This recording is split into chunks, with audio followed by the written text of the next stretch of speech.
Hi, I'm Alara. 2 months ago, I opened the drawer where I kept my engagement ring, the one my late fiancé, Liam, saved for years to design with me. It was gone. My mother was sipping coffee when she said, "Oh, we sold it." Serafina needed time to find herself in Bali. They sold a $590,000 ring like it was clutter. No warning, no remorse, just silence and a legal envelope on my pillow. But what they didn't know, what they never saw coming, was what I'd do next. Friday mornings had a way of holding their breath around here. Denver was just beginning to thaw, soft rays of sun slipping past the blinds, casting pale gold across the dresser I hadn't bothered to polish in months. I sat on the edge of my bed with one sock on, brushing off the quiet tension I'd felt all week. It was Liam's anniversary. 2 years to the day. 2 years since the world folded in on itself, quiet as the moment before a storm. I didn't cry anymore, not like I did that first spring. Grief had softened its voice, still there, still sharp, but it now lived in silence in the in-betweens. I reached into the second drawer of my nightstand where the velvet box always rested. Always. It was like muscle memory by now. Same angle, same soft click when the wood slid open. Except there was no box. I blinked, then opened the drawer wider, checking the back, lifting the tissues, a few receipts, and a half-used candle wick I never threw away. No box. No box. I stood up, checked my other drawers. Nothing. Not even the ring's velvet cloth. But something in me already knew it wasn't a mistake. My chest tightened, not with panic, but with a strange, stinging cold. I walked down the stairs, still wearing just one sock, my hand gripping the banister a little too tight. Mom was at the kitchen counter, flipping through a magazine like it was any other Friday. She sipped her coffee, not even looking up. "Morning," she said. "Mom," I asked, forcing calm into my voice. "Do you know where my ring is?" She turned a page. "What ring?" I clenched my jaw. "The ring. Liam's ring. The one he gave me." "Oh," she said, blinking slowly like I'd asked about expired milk. We sold it." The silence that followed was suffocating. "You what?" She stirred her coffee, glanced toward the window. Serafina needed help. For her Bali retreat. Spiritual? Stuff. You weren't wearing the ring anymore anyway. For a moment, I forgot how to breathe. It wasn't just a ring. Dad's voice drifted from the hallway. "You haven't touched it in months, Alara. We figured you didn't need it anymore." I turned and there he was, arms folded, that same tired condescension in his eyes, like I'd once again failed to meet expectations I never agreed to. I stared at them both, every word I wanted to say getting stuck somewhere between my ribs and my throat. "You sold something that wasn't yours," I said. Dad shrugged. "Well, technically." "No," I cut in, my voice firmer. "No. That ring was mine. Liam designed it with me. We chose the diamond together. He had the band engraved inside." Mom rolled her eyes. "Alara, it's not like you're still getting married." She said it like a joke. Like Liam had just stepped out, not collapsed in the parking lot of a diner he'd been waiting for me at, not left a voicemail saying he was bringing my favorite pie. "He's dead, not forgotten," I snapped, but my voice cracked on the last word. Mom sighed again, with that exhausted look she wore whenever emotions were deemed too much. "Serafina's finding herself. That retreat is life-changing." "Then maybe she should have sold something of hers," I said, almost whispering. "She doesn't have anything like that," Dad muttered. "And you weren't using it." I stepped back, the world tilting slightly. They hadn't just sold a ring. They'd sold the last piece of him I had left. I turned and walked back up the stairs, every step louder than it needed to be. When I reached my room, I opened the drawer again. Same empty space. Only this time, I noticed something I'd missed in the haze. Folded in the back, tucked gently, like it didn't matter anymore. The velvet cloth. Deep navy, embroidered with white daisies, now limp without the weight it once cradled. I sat on the floor beside the drawer. The cloth rested in my lap, my fingers touching the stitches. Everyone familiar. Liam said the daisies reminded him of our first road trip, when they bloomed wild across the field behind that dusty motel in Utah. I stayed there a while, listening to nothing, feeling too much. Out the window, the sky had turned pale blue, clouds moving in slow formation. The world kept spinning, but something inside me had stopped. My voice came before I realized I was speaking, low and steady.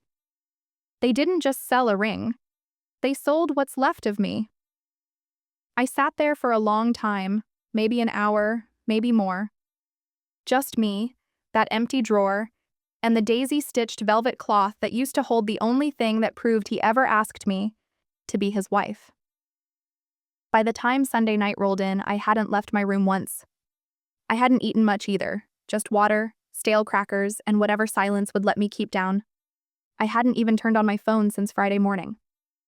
I was scared of it, scared of texts from Mom asking me to be more understanding, or worse, from Serafina, pretending not to know what had happened. But eventually, I turned it on. Not because I was ready, but because I was tired of hiding. The screen lit up, and the first thing I saw made my stomach twist. There she was, Serafina, on a glossy wooden yoga deck somewhere in Ubud. Sunlight. Behind her, a garland of flowers around her neck, arms lifted in that rehearsed surrender to the universe pose she'd been practicing since she was 16 and bored in Sunday school. The caption read, "Healing is expensive, but so worth it. Grateful to my amazing family for believing in my journey." A heart emoji.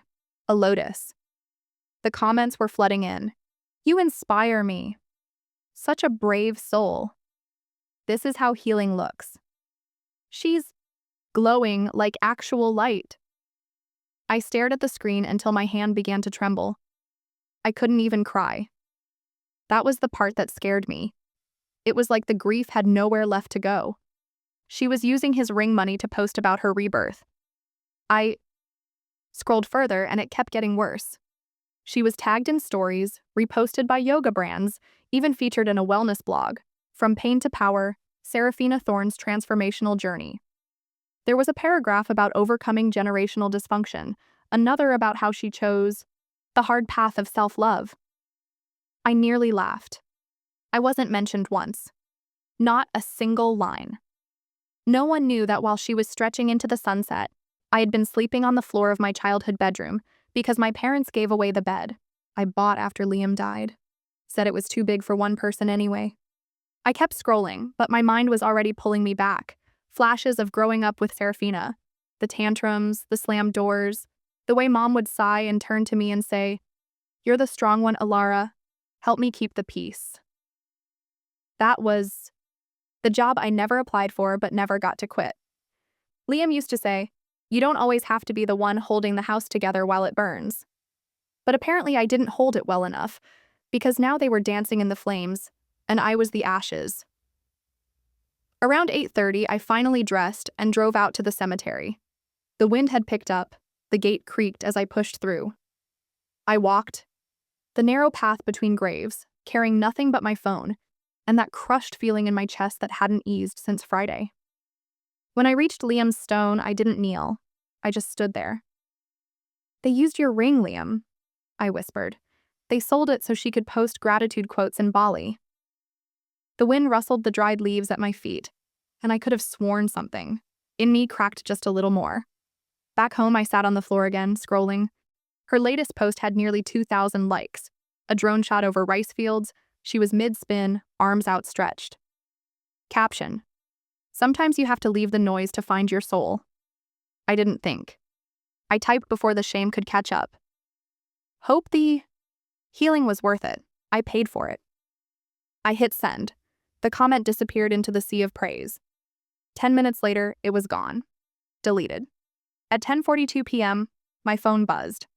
"Mom, let your sister have this moment. Don't start drama." Drama, that's what they called it. Not erasure, not betrayal. Drama. I didn't reply. I just stared at the screen and reread that message until the words blurred. Then I scrolled up to see Serafina's face again. People think grief is loud, wailing, sobbing, storming out. But it's not. It's being erased, slowly, while the world claps for the person holding the eraser. I wasn't trying to start drama. I just didn't want to disappear. Again. 3 days had passed since that comment vanished from Serafina's post. Just like me, apparently. I sat at the kitchen table mid-morning, same one I'd eaten cereal at since I was 7. A small folder lay in front of me, neat, closed, everything inside stacked precisely. Partial receipts for the ring, Liam's old email confirming the appraisal, and a note from his parents, written in a grief-soaked cursive, thanking me for caring for the ring until it became part of your new chapter together. I pushed it across the table toward my father. He didn't even touch it. "You keep going like this," he said without lifting his eyes from the Denver Post, "and you'll ruin your own peace. We can't undo what's done." I watched him stir his coffee like it was the only thing that mattered. "But you can at least acknowledge what it was," I said, trying not to shake. He sighed, folded the paper, and finally looked at me. "Alara, you've been living here 2 years, rent-free. We've given you more than enough. It's just a ring." Then he slid something across the table, a thin white envelope with a gold-embossed letterhead. The moment I saw the law firm's name, my stomach flipped.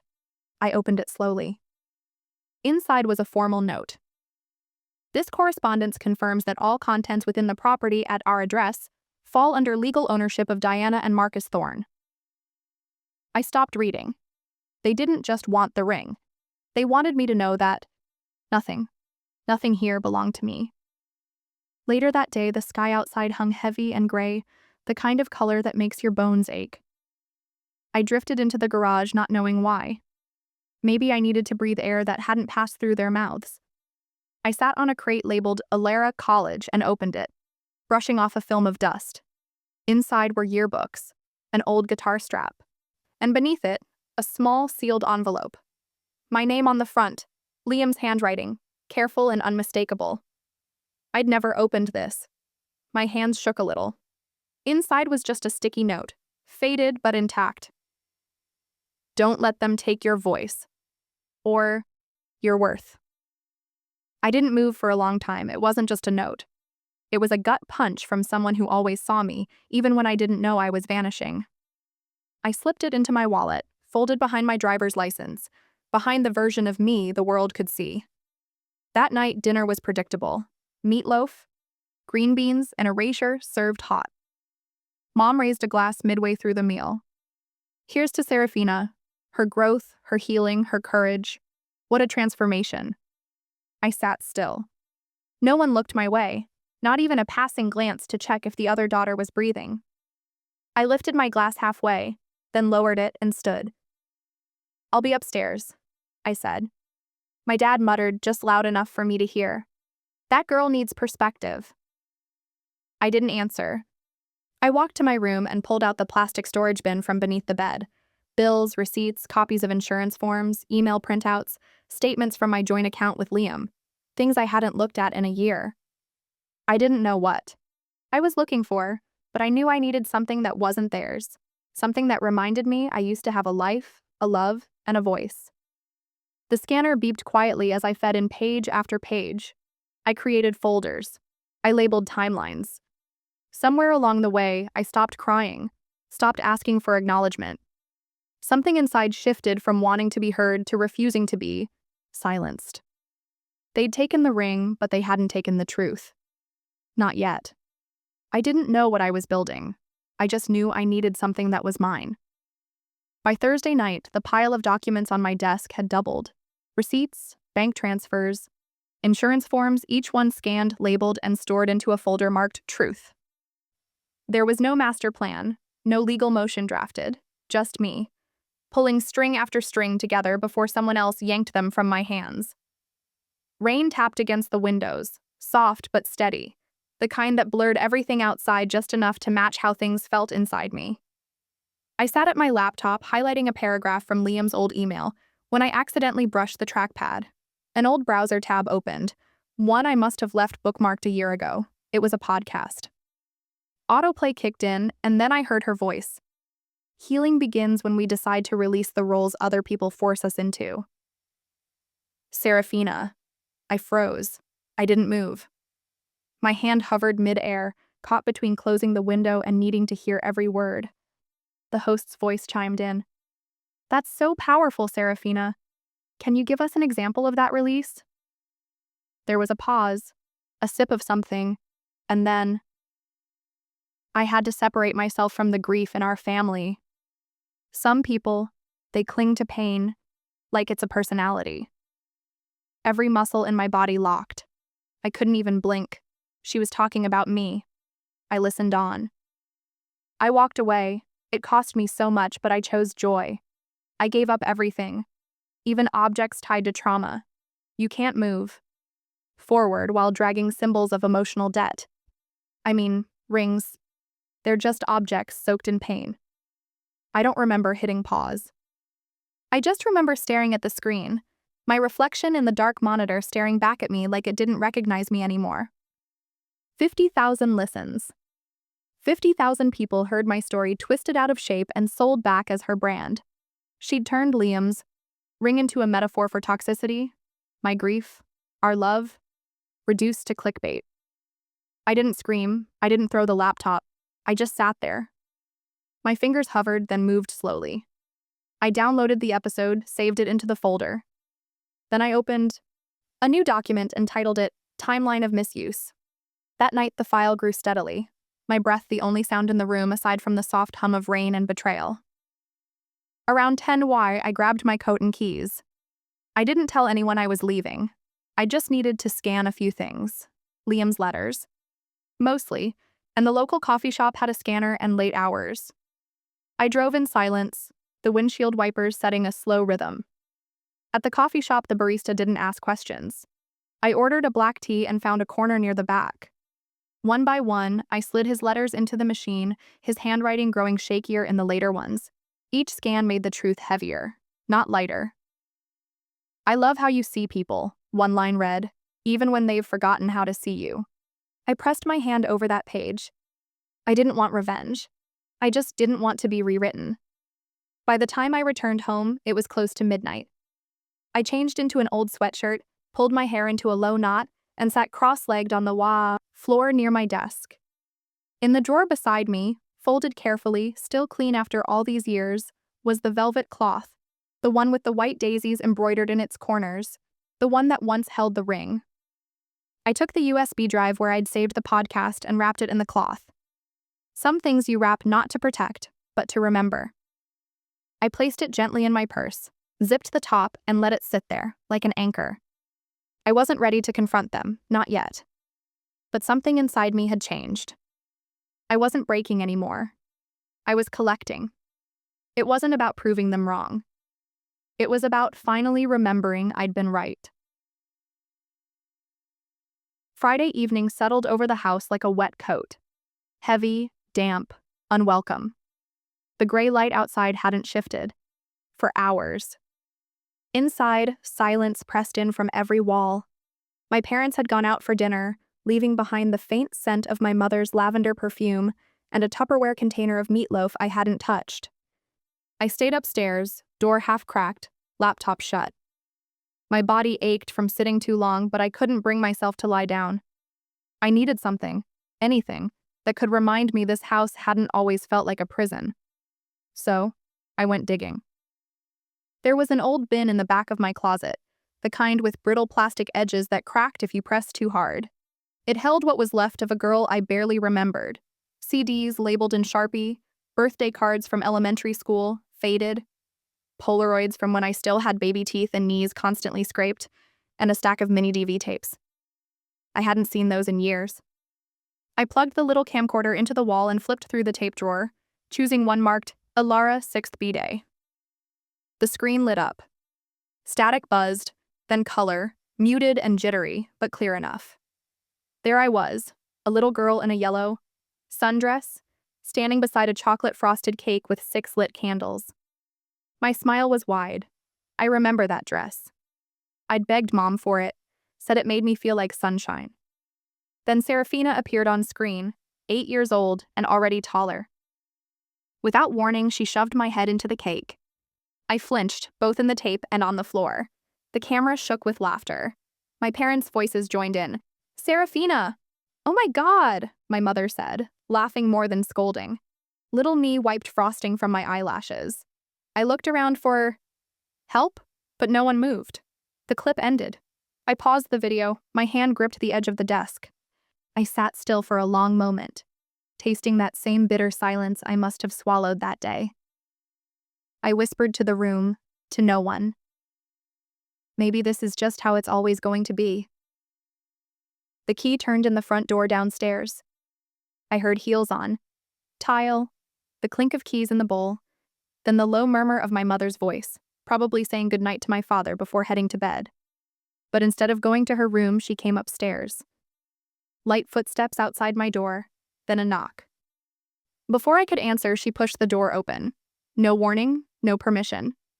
She stood there, holding a small velvet box, navy blue, aged at the corners.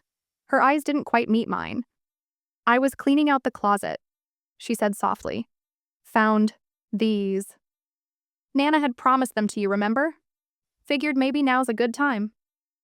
She sat on the edge of my bed without asking, opened the box. Inside, a pair of pearl drop earrings, delicate and familiar. I blinked, unsure what game we were playing.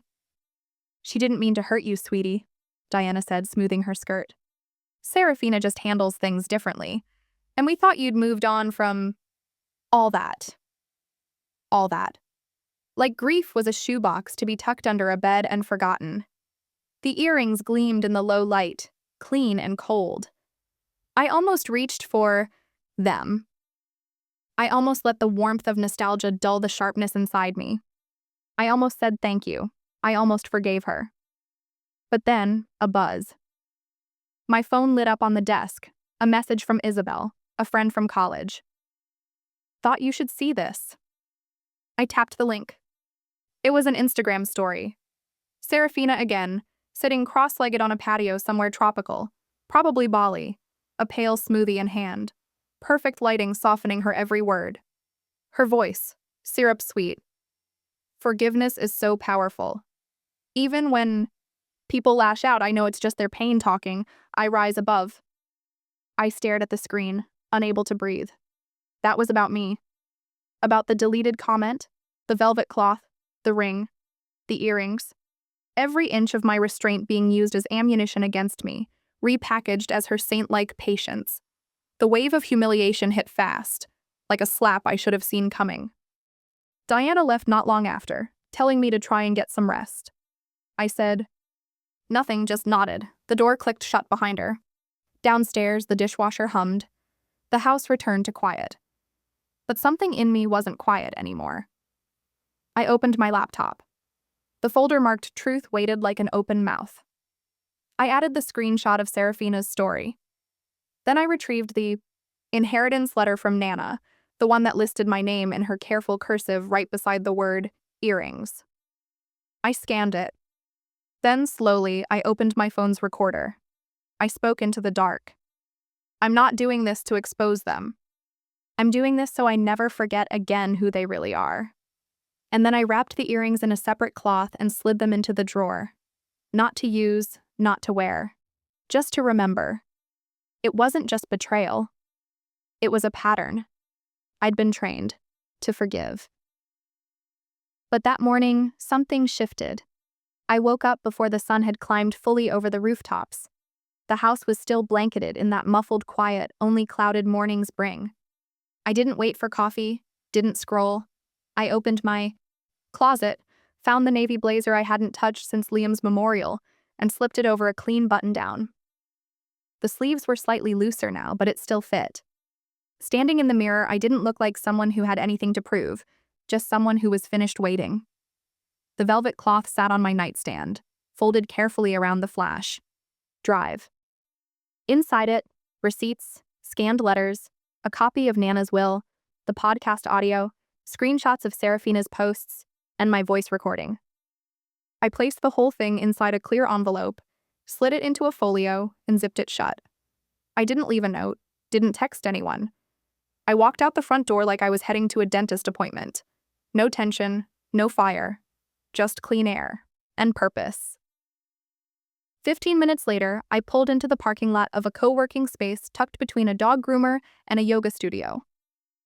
The front desk manager, a soft-spoken guy in his 20s named Daniel, handed me the keycard without much small talk. I appreciated that. I took a corner table by the window. Light rain tapped against the glass. My laptop hummed as I opened the legal document templates Liam's estate lawyers at Morgan & Associates LLP had once shared with me, just in case. I filled in the blanks with cold clarity. Item 1, 4.1 carat ring, purchased jointly with Liam. Thorn, 3 months before his passing. Statement. Property held in trust until marriage, therefore sole ownership defaulted to surviving party, Alara Kane. I cross-referenced every entry with dated email threads, photo timestamps, and the notarized letter Liam's mother had once sent confirming the family's intent for me to keep the ring. I added an affidavit describing the events around the sale and the psychological harm caused. At exactly 10:42 a.m., I clicked send. The documents went to Morgan & Associates LLP. I addressed them to Olivia Chen, a partner I remembered for her matter-of-fact warmth. Then I sat back. Not triumphant, not vengeful. Just still. I didn't cry, didn't shake. I closed my laptop and leaned into the back of the chair, letting the sound of the rain blur the edges of the moment. Across from me sat a ceramic cup of untouched coffee. I finally lifted it to my lips. It had gone cold. But it was mine. Later that afternoon, I stayed in the space. The team renting the room next to mine was rehearsing for a nonprofit event. Their laughter seeped through the walls. One of them stepped out to take a call. She smiled at me. I nodded back. I opened another folder. This one had nothing to do with my family, at least not directly. It was for the Enduring Light Initiative, an annual women's leadership gala I'd been quietly funding in Liam's memory since last fall. He'd always said legacy didn't need a name, just a ripple. A light switched on in the dark for someone else. The event would be held next week at the Meadowbrook Center, an upscale venue just outside the city. The floral arrangements, speaker stipends, even the customized signage had all been paid for under a foundation name I'd created discreetly, LT Trust. I double-checked the PowerPoint slides. One of them was a photo from years ago. Liam and I volunteering at a career panel for single mothers. I remembered how he'd stayed an hour after just to help a woman figure out how to fix her resume. That slide would close the night. Just above it in small print. In honor of those who give quietly. I sent the final slide deck to the event coordinator. As I packed up to leave, my phone buzzed. A text from my mother. You got mail. Looks like a gala invite. Serafina got one too. I think they want her to speak. How wonderful. I stared at the screen for a long second. Then I laughed. Just once. Soft, dry, like the punchline of a joke only I got. I didn't RSVP, didn't respond at all. I didn't need to be on the stage. I'd already built the microphone. Let them walk into the spotlight they didn't know who lit. I arrived just before sunset. The hotel's event space shimmered with soft candlelight and glass bowls filled with floating white daisies. I spotted them the moment I stepped inside. My own touch. Diana would have chosen roses, red or nothing. But this night wasn't hers to curate. I checked in quietly at the front desk. No name tags, no fuss, just a light touch on my elbow from the coordinator as she handed me a folded program. She didn't recognize me, that was perfect. Across the room, I saw Serafina glide through the main doors in a white gown that looked custom. Her hair was pinned up in deliberate waves. Diana walked beside her, arm in arm, whispering praise like she was coaching a pageant queen. You deserve this, darling, she said, just loud enough for anyone near the champagne table to overhear. I stood alone in the corner for a while, not hidden, just unbothered. My black dress was simple. No sparkle, no statement, just presence. My clutch was tucked close against my ribs, velvet cloth folded neatly inside, pressing against the envelope I hadn't let out of my sight all week. The music softened, and the room shifted. The host stepped onto the small stage to welcome the guests. A few polite claps followed. Dinner plates were cleared, wine refilled, The tempo of the evening had begun. Then the surprise guest speaker was announced. Serafina took the microphone with practiced poise.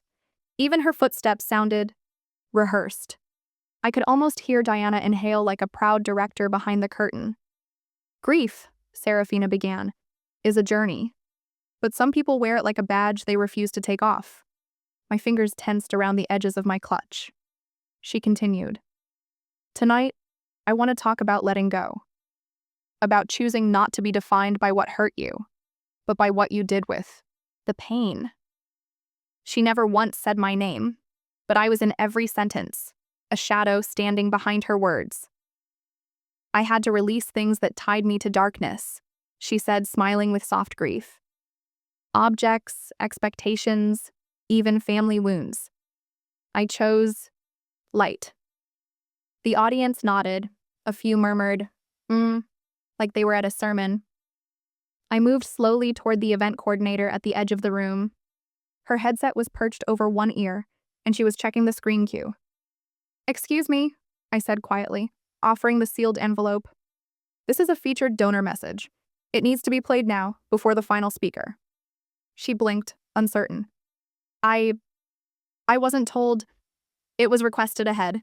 Check the card inside. She opened it, read a few lines, her brow furrowed, then lifted. Yes, okay, I'll cue it up. I returned to my corner. Serafina was still on stage, thanking the organizers, the city, the brave women here tonight who've overcome so much. The applause began before she even finished. And then it stopped. The house lights dimmed slightly. The screen behind the stage flickered to black. White text faded in memory of Liam Maxwell Thorne. A hush fell. The video opened on me, sitting in a quiet room, speaking directly into the lens. My name is Alara Kane. I don't need recognition tonight. I already had what mattered and I lost it. I watched from the back as heads turned. Some recognized me for the first time. 2 years ago, I buried my fiancé. We had picked out a ring together, a symbol of our future. It was taken, sold. The money was used for someone else's journey, without my knowledge. That ring didn't just represent a promise. It held grief, memory, and love. The screen shifted to a photo. Liam smiling, me beside him, holding his hand. I funded this gala quietly, in his name. The theme, reclaiming what was always yours, wasn't just about leadership. It was about memory and truth. There was no anger in my voice, only clarity. Sometimes, I said in the final frame, the ones who suffer most are expected to stay silent so the loudest can heal. The screen faded to black. The room didn't exhale. It simply froze. Diana's hand flew to her mouth like she'd been slapped. Serafina, still standing near the stage, had frozen mid-pose. A photographer's flash went off, catching her face twisted between confusion and fear. I didn't wait to hear what was said. As I walked to the door, I heard a whisper behind me. She paid for this? Then another. That was her fiancé. I didn't look back, didn't pause for applause. I stepped into the night air, letting the cold remind me I wasn't invisible. I just wasn't theirs anymore. I didn't need applause. I needed them to hear the truth in a room that couldn't look away. The next morning, my phone wouldn't stop vibrating. I hadn't even opened my eyes yet when I could already feel it pulsing on the nightstand like it was warning me. I rolled over and stared at the screen. 38 unread messages, 12 missed calls. Notifications stacked on every app like digital ash from a fire I'd quietly lit. I opened Instagram. Serafina's face filled the first story tile. She was crying, dramatically, artfully. I was ambushed, her voice cracked. Last night should have been a celebration of healing, not an attack. My sister took something beautiful and turned it into a vendetta. Slide. She's weaponizing grief. Read a caption beneath a clip of her dabbing her eyes with a tissue, perfectly manicured fingers shaking. Another clip. Her face turned slightly away from the camera like she wasn't aware it was still recording. I tried so hard to include her, but sometimes family can be your worst enemy. Comments flooded in. Wow, this is so sad. She needs to get help. Your sister sounds toxic. By the time I opened Twitter, 2 local blogs had picked up her version. Resilience coach faces family sabotage at women's gala. It was all so fast, so calculated. A text came through from Diana. You've broken this family apart. Are you happy now? Followed by a missed call from my father. No message, just a digital silence that said enough. I blocked them both. Then came a message from Daniel. He'd known Liam, known me long before I got used to swallowing my voice. Don't let them own the final word. You've come too far to be pushed back into the dark. That was enough to get me out of bed. I threw on jeans and a plain navy sweater. No makeup, no earrings. Just the velvet cloth, folded neatly into my jacket pocket, and a transcript I printed that morning. A kind of truth I didn't need to shout but wasn't going to hide either. The drive to the family house was short. I knew the turns by muscle memory, even though the place hadn't felt like home in years. The front door was cracked open like it had expected me. Serafina was pacing in the living room, hair up in a knot, phone clutched in one hand. Her voice came in strained rehearsals, as if she were practicing damage control out loud. Something about emotional abuse. Something about my journey.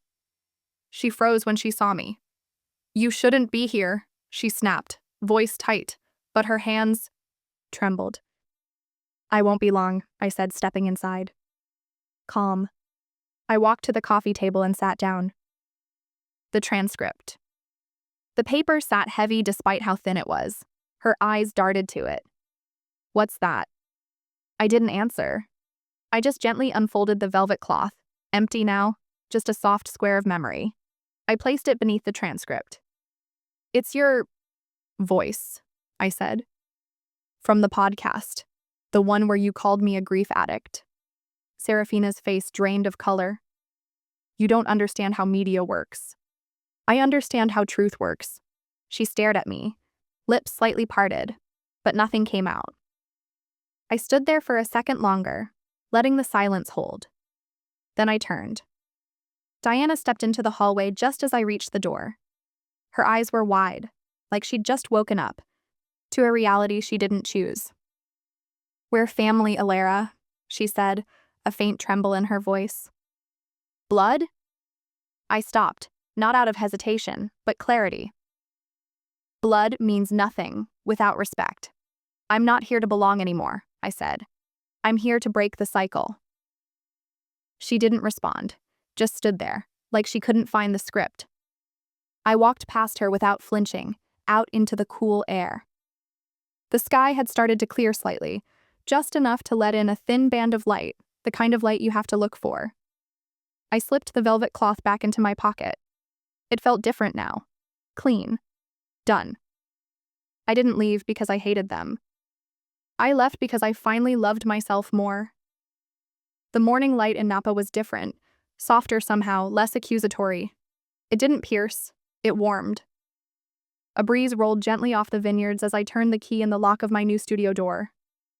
The sign above the entrance caught the light just enough to shimmer. Liam's hearth and Alara's art, crafted with memory. I stepped inside and flipped the lights on. The space wasn't large, but it felt expansive in a way the Thorne family house never had. Wood floors, brass fixtures, a row of workbenches facing wide windows that framed the hills like an oil painting. The walls were painted a gentle cream, and my tools were lined in silent order. Pliers, molds, flame torch, tumblers. I hadn't realized how much I missed the smell of metal warming under heat. It was something between hope and finality. That first week, foot traffic came in steady. A young couple from San Francisco wandered in, looking for wedding bands, with soul. A woman in her 70s asked if I could set a locket into a ring so she could carry her husband's photo, not just memory. Then there were the quiet ones, locals who didn't say much, only looked around and then whispered, "You're the one from the gala, right?" I'd nod, smile, nothing more. On one shelf in the back corner, under a soft spotlight, was a glass case. Inside, folded perfectly in half, was a familiar velvet cloth. Framed beneath it was a handwritten note. "This piece is not for sale. It cost everything to make." Beneath the cloth rested a band, diamond and steel, seamless in its fusion, etched along the edge one delicate daisy. Not ornamental, not flashy, just quiet and certain. One afternoon, a little girl wandered in with her parents. She pressed her nose to the glass and pointed. "Who made that one?" she asked. I crouched down beside her, resting my arms on my knees. "Someone who used to be silent," I said. She turned to me, brows scrunched. "Are they better now?" I smiled, real and soft. "She's still learning, but she's not silent anymore." Weeks passed without a word from Diana or Serafina. No calls, no texts. But that was its own answer. Then, one Saturday, I received a short message from an old family friend named Eleanor. I hadn't spoken to her since college. "Saw your tribute? At the gala. Your mom never said anything, but she kept the video on her desktop." I read the message twice. Then I let it sit. I didn't reply, didn't forward it to anyone, just let it be. Sometimes an apology doesn't come with words, but it doesn't mean you wait your life to hear it. I walked over to the workbench and slid open the top drawer. Inside was the original receipt for the velvet box, yellowed from age. I placed it beside Liam's final note, the one that had lived in my wallet ever since. "Don't let them take your voice. Or your worth." Outside, the clouds had lifted. Sun spilled across the cobblestones. I walked out front, breathed in, and turned the sign to open. As the day went on, I melted silver, set stones, sketched a new line of pendants. But there was no rush, no frantic energy. Just motion. Quiet. Mine. In the background, an old folk song played on the stereo, low and grainy. I didn't know the lyrics, but the melody felt familiar, like something I'd heard before I was old enough to name it. I looked again at the cloth under the glass. It had once held a symbol of a future that never arrived. Now it held nothing. And that, in its own way, meant everything. I lost something that was supposed to last forever. Then I lost people who were never meant to leave. But in all that loss, I found something quieter and stronger. Myself. And this time, no one gets to sell her. It's a journey, isn't it? Finding your voice after it's been silenced. If you've ever felt that way, or if Alara's story resonated with you, I'd love to hear your thoughts in the comments below. What time is it where you are? And what part of this story stood out to you the most? Your stories matter too. And, hey, if you want to follow more stories like this, consider giving this video a like and subscribing to the channel. It really helps more people find these narratives.